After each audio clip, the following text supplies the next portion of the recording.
আরিফ হাসান মেহেদি ওরফে পলাশ, তাকে আমরা পেট্টু বেরেটা পিস্তল সমেত আমরা অ্যারেস্ট করি এবং তার যেই আস্তানা, সেই আস্তানা থেকে আমরা একটি টিপ ছোড়া,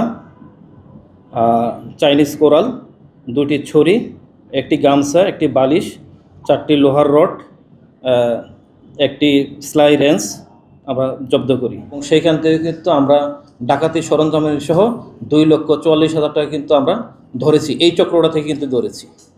আবার সাবসিকুয়েন্টলি জামিনে মুক্ত হয়ে আবার তাদের গ্রুপটা আরও বড় করেছে এবং অপরাধীদের তাদের চক্র আরও বৃদ্ধি করেছে। তো এই চক্রের সাথে আরও যারা যারা জড়িত আছে আপনারা জানেন, এই চক্রের সাথে জড়িত আছে রাতুল, হানিফ, নুরুন্নবী, তারপরে হলো শ্রাবণ, বদন নামে একজন আছে, তারা এই চক্রের সাথে জড়িত। তো এইগুলো আমরা সোফার যতগুলি উদ্ধার করতে পেরেছি, আজকে আমরা কিছুক্ষণের মধ্যেই আমরা আসামিকে সিএমএম কোর্টে আমরা চালান দিব এবং তাকে আমরা রিমান্ড চাই না। তাদের কোনো রাজনৈতিক সংশ্লিষ্টতা নয় এবং ইন্টারেস্টিংলি এই পর্যন্ত যাদেরকে আমরা ধরেছি এবং অ্যাপ্রিহেন্ড করেছি, এরা হলো 90%ই হলো আপনার আউটসাইড অফ চিটাগং।